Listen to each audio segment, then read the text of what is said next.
Yeah, I'm not gonna sugarcoat it. This is a cold take, but I'm a pretty new fan to all things Super Sentai, but I'm a huge old fan of all things Power Rangers, and I just fancy glazing something that I fell in love with. Kaisuku Sentai Gokaiger is honestly the perfect gateway show when it comes to trying to get into Super Sentai. It was the second Super Sentai series I watched, and now I'm basically obsessed. Like a lot of us, I only really got into it as a result of watching Power Rangers. And while Power Rangers is currently in vogue, thank you Fortnite, I would like to point some fingers in the direction of Gokaiger, because not only do I recommend it, it's honestly my favourite tokusatsu show out there at the moment. Though this will quite possibly change because I still have dozens of Super Sentai series to actually watch now. I will commit, don't worry. I just hope I can finish them all before I go to meet my maker.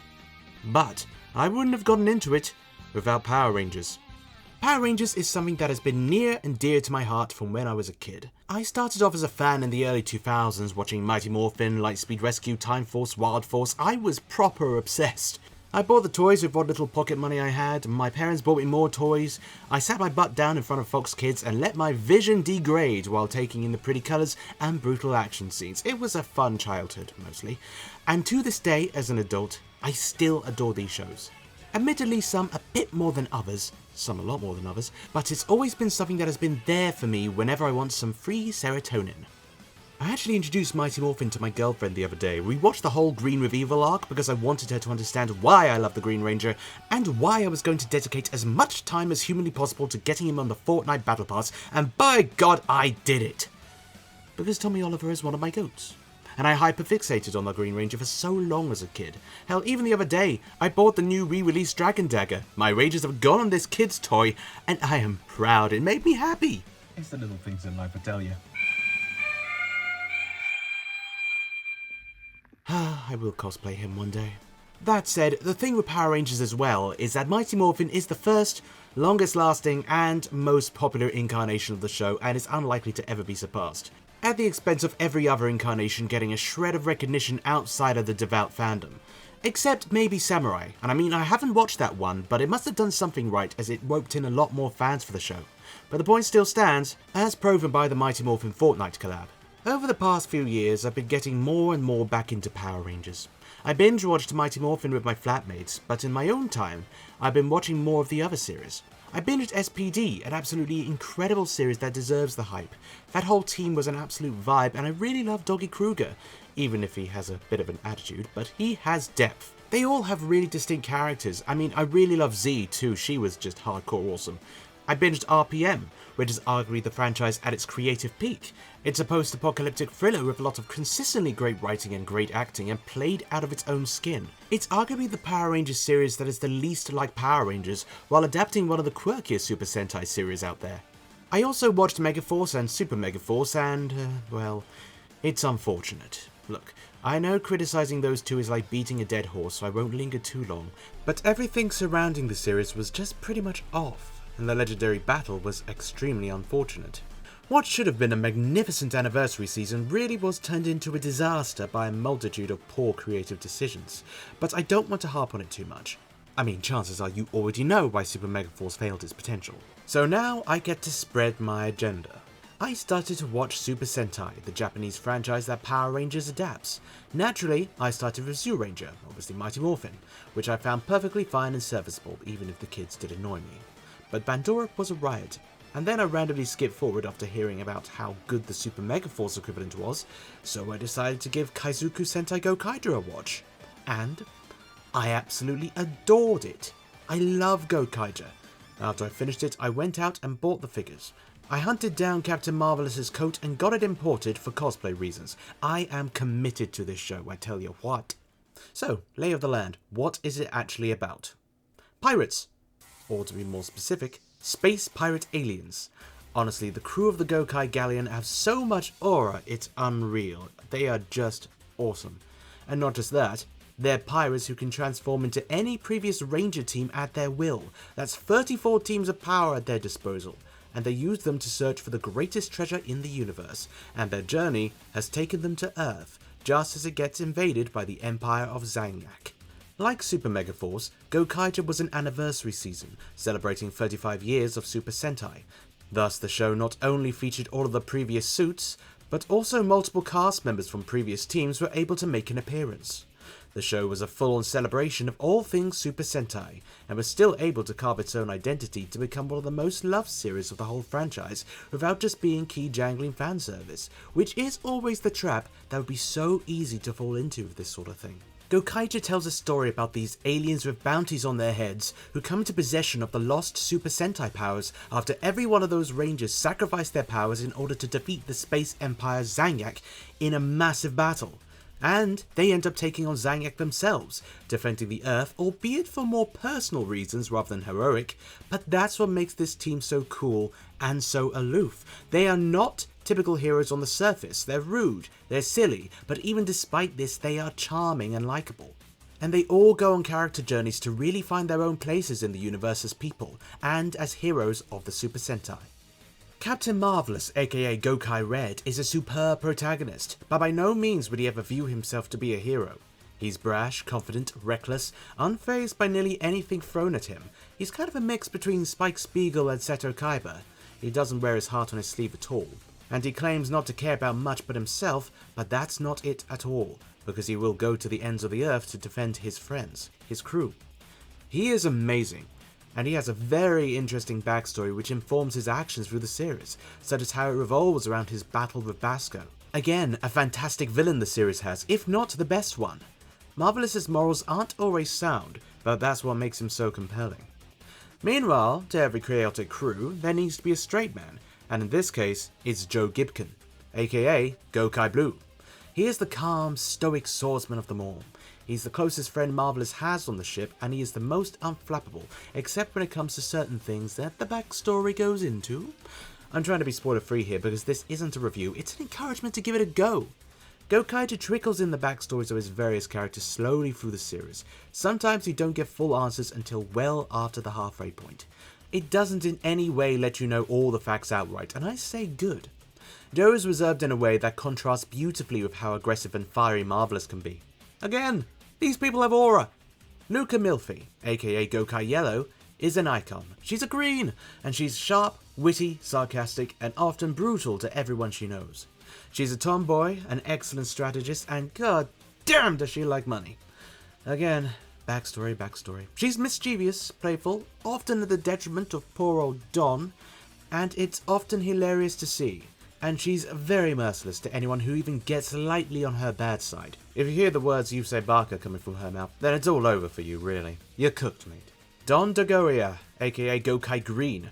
Oh, bless his soul, this man. He goes through a lot. He is the brains of the crew, but also the scaredy cat of the lot. But he's also the most relatable at times. The man just straight up doesn't want to fight half the time. He is one of the more sociable members of the Gokaigers. He's not stoic, he's very emotional, a bit panicky, but he's got a good head on his shoulders. But he's also quite insecure. He has the smallest bounty and is barely taken seriously, even by his own friends at times, and he often feels the need to prove himself. There's an episode where he's put through his paces and has to excel for the fate of the Gokaigers, and it's one of the best ones. Ahim de Famille is Gokai Pink, and she is as sophisticated as she is an excellent fighter. She brings grace and composure to the Gokaigers, having come from an intergalactic upper-class background, and she certainly has her manners about her. She's polite, gentle, elegant, but the reason she joined the Gokaigers is honestly heartbreaking, and it's the reason as to why she is as fierce in combat as she is.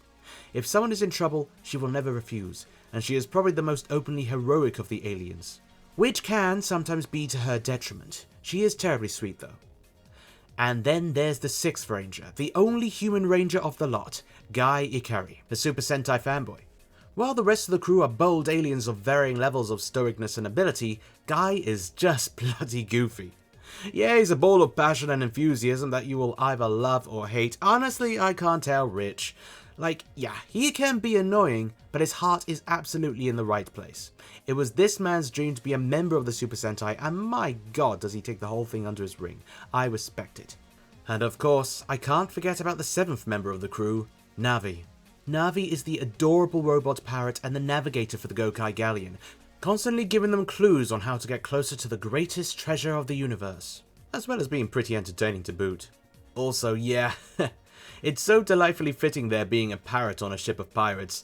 But then you add the layer of it being a robot pirate on a flying ship of alien pirates, and suddenly the addition of those 3 words sends the show into the stratosphere. Oh yeah, I didn't mention. Their Megazord is a transformer. It's literally a flying space pirate ship that can become a fighting Megazord. The Gokai Galleon is a beauty, I love her. She's honestly right up there with the OG USS Enterprise and Enterprise D, the TARDIS and the Bebop in terms of some of my favourite fictional starships. It's a thrill to see her in action. Now, a Super Sentai series, or a Power Rangers series for that matter, isn't complete without its villains. And Gokaiger excels in this regard too, pitching them against the ruthless, yet somewhat funny in some regards, Zanyak Empire. Now, obviously there are still some elements of the Monster of the Week format there, it's only natural. But a lot of these monsters are great, and as the recurring baddies, we have Wars Gil, the young, arrogant commander who's a bloody riot to Roger at times. He's such a petulant little brat, but even he has a compelling story. He's not just a cookie-cutter angry villain, no, he has his own insecurities that make him very interesting. And then there are his underlings, Damaris, Insan, and Barazorg, especially Barazorg. You'll want to keep an eye on him because there are some really interesting things they do with his character that get revealed as time goes on. But arguably, as I said earlier, the best villain has simply got to be Basco Tajalokia. He's a space pirate too, much like the Gokaigers, but he is bad to the bone but charming in his own way. Accompanied by his pirate Sally, a space monkey. Yeah, don't ask. What makes him compelling is the backstory that he has and how it ties into Marvelous's own history, and it gives them a real compelling personal beef. He's theatrical, a sly kind of guy, cunning and deceptive, but very entertaining. He is the antithesis of the Gokaigers, someone who generally is only out for himself and those Ranger keys. Honestly, you will love him, or hate him. Both are good. And the action, oh baby, the action is stunning. There are some fantastic, no, they are all fantastic physical set pieces with incredible stunt work by a range of incredibly talented stunt performers. I mean, that sort of thing is across the board amazing when it comes to Super Sentai and Power Rangers. The fight choreography is absurdly good. The Gokaigers all have their own unique fighting styles and their personalities shine throughout. The suit actors do an amazing job at conveying the same emotions and the same personalities as their in-person actors. And the way the various different suits and their respective powers are used are just incredibly fun and nostalgic. I couldn't tell you the amount of times my eyes widened as I saw suits from my childhood in a new context. Naturally, not all of Gokaiger's footage was used in Super Megaforce, so there was still a fair amount of surprises to say the least. And the dedicated tribute episodes introduced me to the Super Sentai equivalents of those teams I grew up with. I love the Car Ranger episode. I mean, I haven't seen a single episode of Turbo in years, but damn, it made my heart happy. And it got me really invested in Jetman too with their tribute episode. It was just superb. Gokaiger aired in 2011 and has become a mini franchise of its own. The series consists of 51 episodes, 7 movies including crossovers with Kamen Rider, its predecessor Tensu Sentai Gokaiger amongst other teams, Space Sheriff Gavan, plus it has its own 10th anniversary special, and the characters have made appearances in various series after their own. There is a lot of Gokaiger to get through, but not too much, so you won't regret it. So why should you watch Gokaiger? Because you will fall in love with the characters, the story is compelling, it's emotional, heartwarming, and it will make you see those Super Megaforce suits in a brand new light, one that you'll never be able to see them out of. I haven't seen many of the Super Sentai series yet, but I'm working on that. But if I were to put Gokaiger with my, say, rankings of the Power Rangers series, it would be easily up there with the best of the best, if not the best. And to think, that is just a percentage of the Super Sentai's power. I really can't wait to discover more. But yes, this is a solid however many minutes of me just glazing Gokaiger because I really just think this series is amazing. And as I said at the start, it's the perfect gateway to get into more Super Sentai series. As a result, I am midway through a watch of Deca Ranger, the SBD equivalent, and it's a lot of fun. I'm planning on doing a big old Gokaiger retrospective at some point, so keep an eye out for that, but this will be a long time in the making. But yes, have you seen Gokaiger? Do you enjoy it? What is your favourite Super Sentai or Power Ranger series? Do let me know. I'd love to hear your thoughts. Anyway, until next time, see ya!